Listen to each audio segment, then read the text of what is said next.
It was 6 in the morning in a high mountain area. The temperature marked 5 degrees below zero, a figure that freezes not only the breath, but also the chemistry of a vehicle's fluids. Roberto was in a hurry. He was late for a meeting that would define his year. He got into his car, a brand new SUV with a turbocharged engine, and without thinking twice, he turned the key and stepped on the accelerator to the floor as soon as he heard the first explosion of the engine. He wanted to warm it up fast to take off quickly. However, what Roberto heard was not a roar of power, but a dry, metallic and violent clack that resonated throughout the block. In less than 5 seconds, his $30,000 engine had become a giant paperweight. What Roberto ignored is that he had just committed the cardinal sin of modern mechanics: thermal shock and dry friction. According to statistics from official workshops, 75% of the total wear of an engine does not occur while you are traveling at 120 kilometers per hour on the highway, but in those fateful first seconds after a cold start.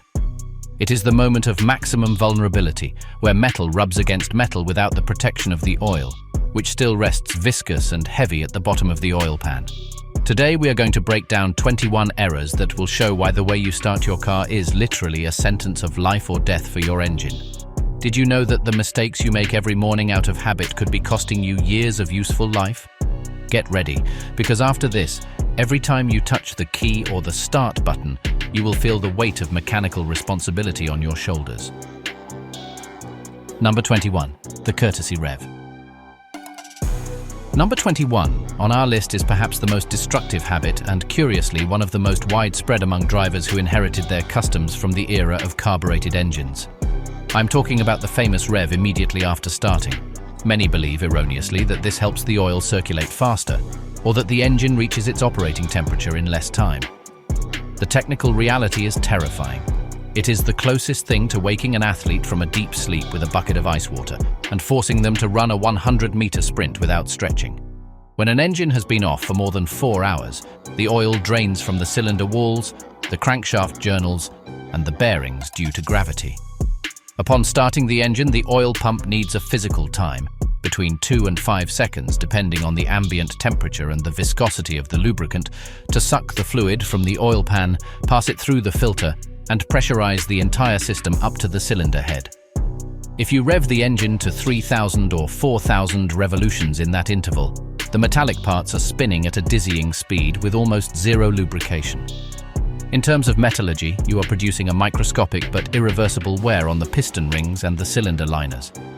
Even worse is the effect on the turbocharger. The shaft of a turbo can spin at more than 100,000 revolutions per minute.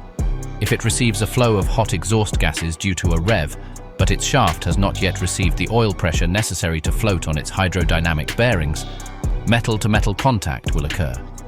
A single courtesy rev, when cold, can reduce the useful life of a turbo by thousands of kilometers. The correct method, validated by engineers, is to let the engine stabilize its idle on its own. Those 10 seconds of waiting are the difference between an engine that reaches 500,000 kilometers and one that dies at 150,000. Number 20. Ignoring the momentary check engine. In number 20, we enter the field of communication between the machine and the human. When you turn the key to the on position or press the button without stepping on the brake, the instrument panel lights up completely.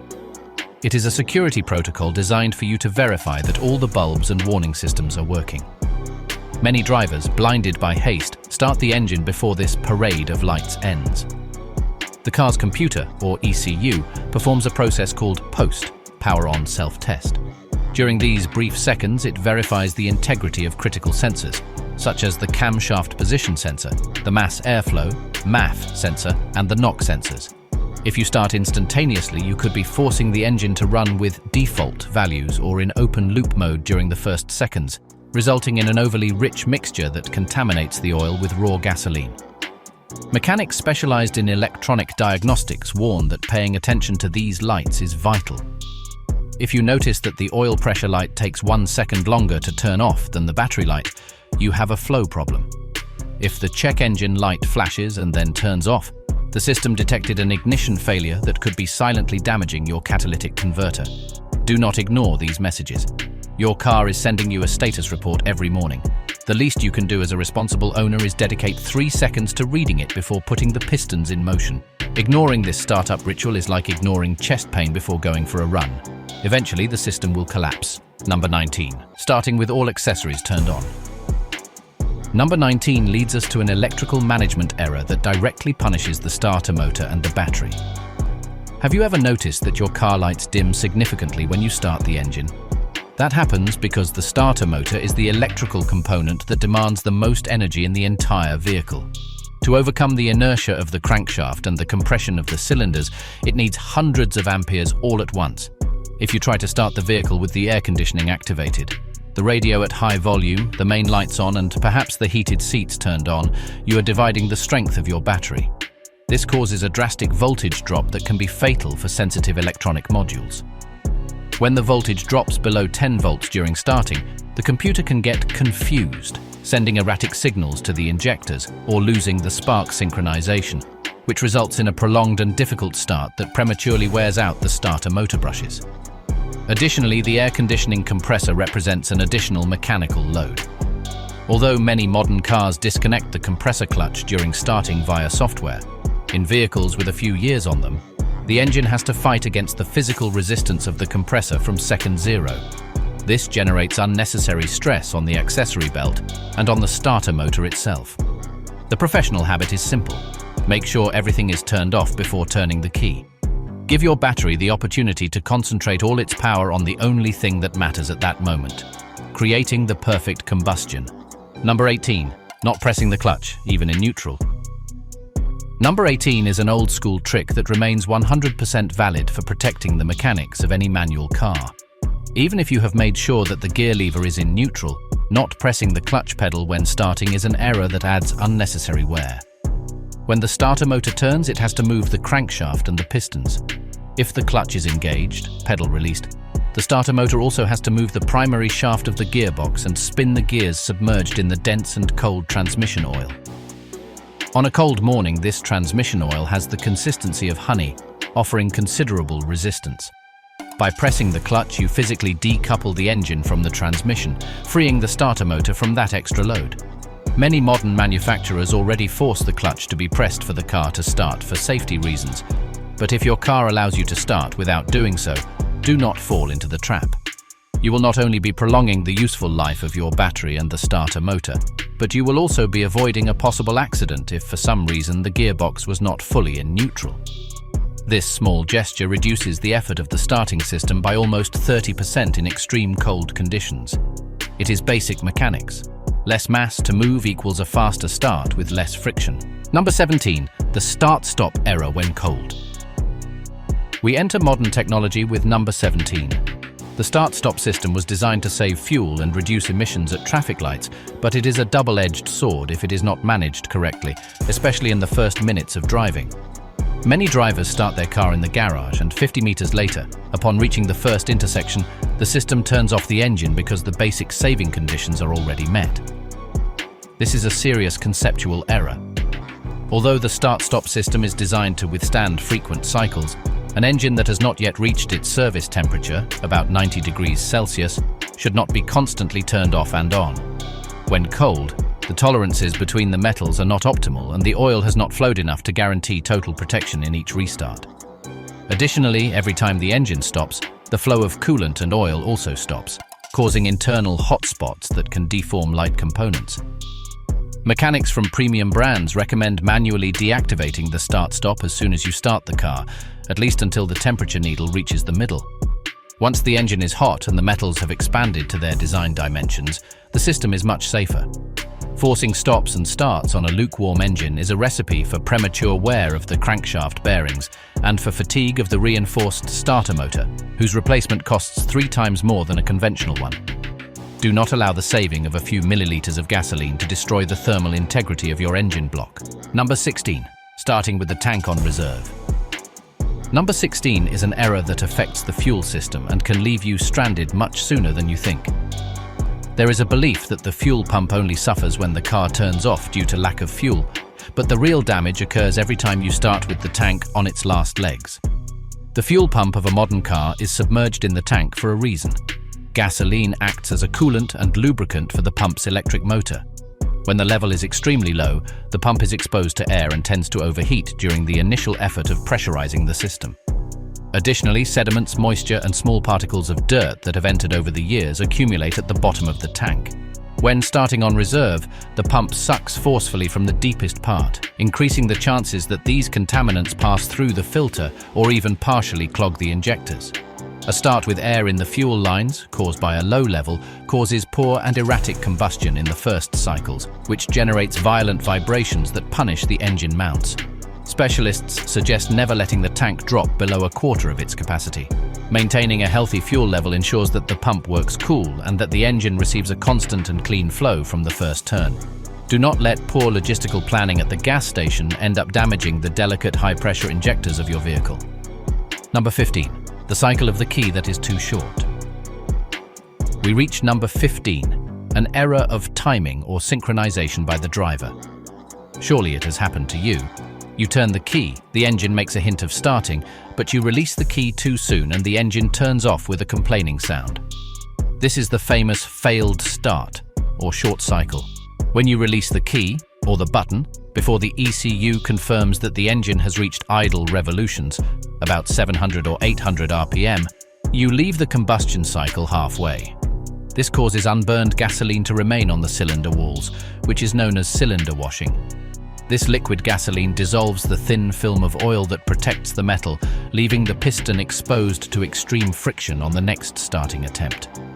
Additionally, these failed starts generate a back pressure in the intake system that can damage delicate sensors or even the throttle valve. The ideal is to keep the key in the starting position until you feel that the engine is self-sufficient, but without overdoing it. We will see that later. Listening to the rhythm of the engine is a skill that every driver must develop. If you fail on the first attempt, do not try to start immediately. Wait at least 10 seconds so that the excess fuel in the chamber evaporates and the electrical system recovers. Number 14. Consecutive starting attempts without rest. Number 14 is a trap of desperation. Your car does not start, you are in a hurry, and you start turning the key over and over again, cranking it for 10 or 15 seconds straight. This behavior is the fastest way to destroy not one but 3 expensive components: the battery, the starter motor, and the main wiring. The starter motor is not designed for continuous operation. It is a high-power electric motor but without its own cooling system. Its normal operation lasts just 1 or 2 seconds. If you force it for 10 seconds straight, the internal friction and electrical resistance generate extreme heat that can melt the insulation of the coils or weld the solenoid contacts. I have seen starter motors literally smoking because of impatient drivers. The golden rule of mechanics is the 10-by-30 rule. Never crank for more than 10 seconds straight, and if the engine does not start, let the system rest for at least 30 seconds before trying again. This time allows the heat from the starter motor to dissipate and the battery to recover its internal chemistry to offer another peak of power. If after 3 attempts the car does not start, insisting will only make things worse. There is probably a fuel or spark problem, and insisting will only result in you ending up with a burnt starter motor in addition to that problem. Number 13. Ignoring the sound of the fuel pump. In number 13, we talk about auditory patience. In most cars, when you turn on the ignition, position 2, a faint hum coming from the rear can be heard for a couple of seconds. It is the fuel pump pressurizing the injector rail. Many drivers ignore this sound and go from off to start in one single fluid movement. The problem with not waiting those 2 seconds is that the injectors might not have enough pressure to atomize the gasoline correctly in the first cycle. Instead of a fine mist that ignites easily, the injector could release large drops of fuel that do not burn well, making starting difficult and forcing the engine to turn more times than necessary. This is especially critical in engines with direct injection, where working pressures are extremely high. Get used to this ritual. Turn on the ignition, listen to the hum of the pump, wait for it to stop, and then start. It is a habit that guarantees the engine starts at the first touch of the key, reducing the wear of the starting system and ensuring clean combustion from the first explosion. Those 2 seconds of waiting will save you many headaches in the long term and will keep your spark plugs clean of carbon deposits from incomplete combustions. Number 12. The weak battery error. Number 12 is an error of preventive maintenance. Many drivers stretch the life of their battery until the car simply does not start. It still cranks, although it struggles a bit, they say. What they do not know is that a weak battery is actively damaging their car's electronics in every starting attempt. During starting, if the battery does not have sufficient health, the voltage can drop below the critical operating levels of the control modules. This causes sensors to send noisy or distorted signals to the ECU. For example, the crankshaft position sensor could send erratic pulses, which makes the computer miscalculate the ignition timing. This can cause detonations or small out-of-time explosions that hit the pistons violently, something that is felt as a strong tremor when starting. Additionally, a start with low voltage causes the starter motor to turn slower. By turning slow, the compression in the cylinders is lost through the rings, which need speed to seal well due to centrifugal force, making the engine take much longer to turn on. You are subjecting the entire system to unnecessary stress just for not changing a battery that was already giving warnings. If you notice that your car takes longer to start in the morning or that the dashboard lights flicker too much when cranking, change the battery immediately. It is not an expense, it is a protection for the thousands of dollars that your engine and its electronics are worth. Number 11. Starting with the steering wheel locked or turned to the limit. This is an error that affects the power steering and the belt system. Many drivers park the car with the wheels fully turned to one side and the next day start the engine in that same position.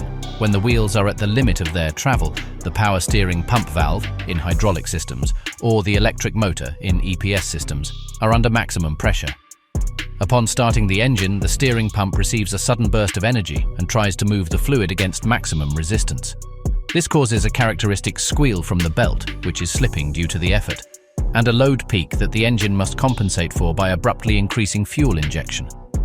This extra effort at the moment of starting, when the engine oil does not yet have pressure, is extremely harmful. The engine mounts suffer an unnecessary torque and the steering pump suffers accelerated wear in its internal seals. The expert's advice is simple. Before turning off the car, straighten the wheels. If for some reason you have to start with the steering wheel turned, avoid forcing it against the limit. Let the engine stabilize for a couple of seconds before starting to maneuver the steering. Your steering system and your belts will thank you with years of silent service. Get ready, because now we will delve deeper into the errors that occur once the engine is already spinning, and how your habits in the first 5 minutes of driving could be silently destroying your transmission and your exhaust system. Do not miss it, because number 1 is something that almost all of us do, thinking it is good for the car. Number 10. Prolonged idling when cold. Number 10 is the most common error in cold climates, leaving the car turned on and stationary so it warms up. In old carbureted engines, this was almost mandatory so the car would not stall. In a modern engine with electronic injection, it is pure poison. Why? Because the engine warms up extremely inefficiently when it has no load. When an engine runs at idle, the combustion is dirtier. The computer injects a rich mixture, more gasoline than normal, to keep the engine running while the metals are cold. Being at idle, the combustion pressure is low, which prevents the piston rings from expanding and sealing perfectly against the cylinder walls. As a result, part of that excess gasoline leaks into the oil pan, mixing with the oil and degrading its lubricating properties. This is called fuel dilution of oil. But there is something more serious. While the engine, the block, warms up very slowly, the transmission, the differential, and the wheel bearings remain at ambient temperature. If after 15 minutes of idling, you go out and accelerate normally thinking the car is hot, you will be demanding a frozen gearbox to manage the power of an engine that is already at service temperature. The wear due to thermal difference between components is massive. The official technical solution: wait 30 seconds for the oil to circulate and go out to drive gently. The engine and the transmission will warm up together under load, uniformly and much faster, reducing the cold friction time to the minimum. Number 9. Driving at low revolutions, the saving that is expensive. In number 9, we talk about the myth of fuel saving by driving at very low revolutions. Many drivers put the car in 5th or 6th gear at 50 kilometers per hour, letting the engine go dead at 1,200 RPM. They believe they are saving, but they are subjecting the crankshaft and the bearings to a brutal mechanical stress known as low-speed pre-ignition. Driving with the engine drowned generates low-frequency vibrations that are not absorbed by the engine mounts but are transmitted directly to the gearbox and the clutch, especially to the dual-mass flywheel, a part that costs a fortune to replace. Additionally, as there is low rotation speed, the oil pump delivers less pressure than ideal just when the engine is making a greater effort to maintain the pace. In diesel or gasoline engines with direct injection, this habit is directly responsible for the accumulation of carbon in the EGR valve and in the particulate filter, and DPF. Combustion at low revolutions and high load generates a lot of soot that does not have enough exhaust velocity to be expelled. In the long run, the money you saved on gasoline you will pay multiplied by 10 when you have to clean the intake manifolds or change a clogged turbo. A healthy engine needs to breathe. Keep the revolutions in their optimal torque zone. Number 8. Not warming up the turbo before demanding performance. Number 8 is vital for anyone who has a car manufactured in the last decade, since almost all of them are turbo. The turbocharger is a piece of precision engineering that works at extreme temperatures and astronomical rotation speeds. The error here is entering the highway and stepping on it fully before the oil has reached its ideal fluidity temperature. Cold oil is thick. Imagine trying to lubricate a shaft that spins at 150,000 RPM with something that has the consistency of syrup. If you demand boost pressure from the turbo when the oil is not yet flowing perfectly, you are creating micro-wear on the shaft bushings. Over time, this generates play, the turbo starts to whistle, and eventually it will start to burn oil, launching a cloud of blue smoke through the exhaust. The water temperature needle usually deceives. Water heats up much faster than oil. As a general rule, even if the water is at 90 degrees, the oil usually takes about 5 to 10 minutes more to be ready for action. Be patient. Treat your car like an athlete. Do not ask it for an Olympic sprint without having jogged for 10 minutes before. Your wallet will thank you when your turbo reaches 300,000 kilometers without a single scratch. Number 7. Excessive use of the brakes on descents, fading. We reach number 7. An error that does not destroy the engine but does destroy your safety and your braking system. Not using engine braking. Many drivers, when going down a long slope right after starting, keep the brake pedal pressed constantly or perform long and soft brakings. This causes a physical phenomenon called fading or thermal fatigue. The pads and discs reach temperatures so high that the friction material starts to release gases. These gases create a film between the pad and the disc, making the pedal feel spongy and causing the car to stop braking literally. Additionally, the extreme heat can even boil the brake fluid, introducing air bubbles into the system that can cause a total failure. The correct way is to use the engine's compression. Shift down 1 or 2 gears and let the engine restrain the vehicle. Do not be afraid of the revolutions going up a bit. It is much safer and cheaper than prematurely wearing out the discs, or even worse, running out of brakes in a curve. Brakes are for stopping the car, the engine is for managing the speed. Learning to balance both is the mark of a driver who understands the physics of their vehicle. Number 6. Turning off the engine suddenly after a long trip. Number 6 is the inverse sin to that of starting. The violent shutdown. You have driven for 2 hours on the highway, you arrive at the gas station and turn off the engine immediately.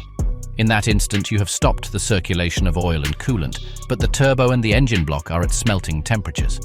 Without the flow of oil to cool it, the oil that remains trapped in the hot ducts of the turbo cooks, turning into solid carbon, coking. This carbon acts like sandpaper the next time you start the car. Additionally, the residual heat that is not evacuated can cause deformations in the cylinder head. After a prolonged effort or driving at high speeds, give your car a moment of calm. Leave it at idle for between 1 and 2 minutes before turning it off. This allows the temperatures to stabilize and the hottest components to cool down gradually. It is the equivalent of walking a bit after running a marathon instead of collapsing on the ground. It is a 60-second habit that can save you from a $2,000 repair. Number 5. Pressing the brake and the accelerator at the same time. In number 5, we enter a common vice among drivers of automatic cars, using the left foot for the brake and the right for the accelerator. Unless you are a professional rally driver looking for balance in a dirt curve, this is a disaster for your street car. Often, without realizing it, you maintain a slight pressure on the brake while accelerating. This is known as brake dragging. You are forcing the engine to fight against the brakes, which generates immense heat in the automatic transmission, degrading the ATF, automatic transmission fluid, in record time. Burned transmission oil loses its ability to protect the internal clutches and the planetary gears, leading to a catastrophic failure of the gearbox. Additionally, modern electronic systems conflict when they receive simultaneous acceleration and braking signals. Some cars cut engine power for safety, which can give you a scare during a merge. Keep your left foot on the footrest. Let the car breathe and let the brakes stay cool when you do not need them. Number 4. Not using the parking brake in automatics. Number 4 is the error that is killing the parking pole of your automatic gearbox. You arrive, you put it in P, park. You release the brake, the car moves a few centimeters and you notice a sharp thud. That thud is the entire weight of the vehicle falling on a small metallic ratchet the size of a finger inside your transmission. If you do this habitually, especially on slopes, that ratchet wears down or can even break. Additionally, the constant pressure sometimes makes it very hard for you to move the lever from P to D, having to apply excessive force that damages the cables and the selection mechanism. The correct sequence, recommended by all transmission manufacturers such as ZF or Icene, is: stop the car with the pedal, put it in N, neutral. Firmly pull the parking brake, release the brake pedal so the weight of the car rests on the rear brakes, and only then put it in P. In this way, the gearbox ratchet is only there as an additional safety measure, not as the main support for 2 tons of metal. Mechanically, the P position is not a real brake. It is simply a mechanical lock that prevents the gears from turning. If you park on a slope and rely solely on the P position, you are subjecting that ratchet and the gearbox linkage to a stress for which they were not designed as a main support. Over time, this component deforms or breaks, which can cause the car to move on its own. Furthermore, the pressure is so high that when trying to leave P to start driving, the lever feels stiff and emits a violent thud upon release, damaging the seals and the selector cables. The correct technical sequence to preserve the transmission is a 3-step ritual that few execute. First, with the car stopped and the foot brake pressed, place the lever in N, neutral. Second, activate the parking brake, electronic or manual, and release the brake pedal so that the weight of the car rests on the rear brakes. Finally, put the lever in P. In this way, the gearbox ratchet acts only as a safety backup and not as a load support. It is the difference between a gearbox that shifts like silk and one that requires a repair of thousands of dollars. Number 3. Ignoring small noises when rolling. Number 3 is a psychological error. You hear a slight clack-clack when turning the steering wheel, or a hum that increases with speed, but since the car runs fine, you ignore it. In mechanics, a noise that appears and does not go away is the warning of an imminent failure. That hum is usually a dry wheel bearing. If it locks up at high speed, the wheel can come off or cause a fatal accident. The clack-clack when turning is usually a constant velocity joint without grease. If it breaks, you will lose traction completely at the most inopportune moment. Ignoring these symptoms is allowing a $50 repair to become a $500 one by damaging adjacent parts. Your car is a system of interconnected components. A vibration in the tire ends up damaging the shock absorber, which then damages the bushing, which finally affects the alignment and destroys the rest of the tires. Attend to the noises when they are whispers, or you will have to listen to them when they are screams for help in the form of a total breakdown in the middle of the road. A slight hum that increases proportionally with speed is usually a wheel bearing that has lost its lubrication or has developed pitting in its raceway. Ignoring it is dangerous. A seized bearing at 100 km per hour can lock the wheel instantly or cause the hub to get so hot that the tire catches fire or comes off. Similarly, a rhythmic clack-clack when turning the steering wheel is the cry for help of a constant velocity joint whose rubber boot tore, allowing sand to enter and grease to exit. If that joint fails, the car will lose traction immediately, leaving you vulnerable in an intersection or an overtaking maneuver. Your vehicle is an ecosystem of interdependent parts. A slight vibration in the steering wheel caused by a poorly balanced tire is not only annoying, it is prematurely destroying the steering ends, the suspension silent blocks, and the shock absorbers. Attending to these symptoms when they are subtle usually costs 10% of what the repair will cost when the part finally collapses and damages everything around it. The best mechanic is not the one who knows how to repair, but the driver who knows how to listen before the damage is irreversible. Number 2. Abrupt gear changes, manual and automatic. In number 2, we talk about unnecessary violence with the lever and the pedals. In manual cars, banging through the gears wears down the synchronizers, which are responsible for matching the speeds of the gears. If you feel the gear grind, you are literally shaving metal shavings off your transmission. In automatics, the equivalent error is shifting from D to R or vice versa, while the car is still moving even just a little. You are forcing the transmission to reverse the direction of rotation of parts with inertia, which generates hydraulic pressure peaks that can burst internal seals or valve body valves. Smoothness is speed. The best drivers are those whose passengers don't even notice when a gear has been changed. Treating the transmission with respect ensures that shifts remain precise and smooth throughout the vehicle's useful life. Remember, every time you force a gear, you're shortening the life of the most complex and expensive part of your car after the engine. In modern automatic transmissions, hydraulic fluid is responsible for engaging the internal clutches. When you shift from D to R while the car is slowly rolling back, you force the transmission to stop the vehicle's inertia through internal hydraulic and mechanical friction, instead of using the service brakes. This generates massive pressure peaks that can burst internal seals or damage the valve body, the hydraulic brain of the box. In manual gearboxes, the damage is even more direct. The synchronizers and pinions receive a shock impact that can tear off metal shavings, which will then circulate through the oil, acting like emery against all the other gears. The golden rule for transmission longevity is the complete pause. You must ensure that the vehicle speed is exactly 0 before moving the lever. Do not rely on electronics to protect you. Although many modern cars have safety locks, mechanical stress occurs anyway in the engine mounts and the output shaft. A 1-second pause before changing gears can save you the trauma of a transmission that starts to kick or slip. Clear symptoms of a unit that has been systematically abused by haste. Number 1. The habit of riding the clutch or leaving your foot resting on it. We have reached number 1, the most destructive and common habit of all manual car drivers. Leaving the foot slightly resting on the clutch pedal or keeping the clutch pressed down at traffic lights. Many drivers believe that if they don't feel the clutch slipping, there is no damage. False. The mere weight of a foot resting on the pedal, even just a few grams of pressure, is enough to activate the throw-out bearing or release bearing. This component is not designed to spin constantly. It is made to work only during the seconds it takes to change gears.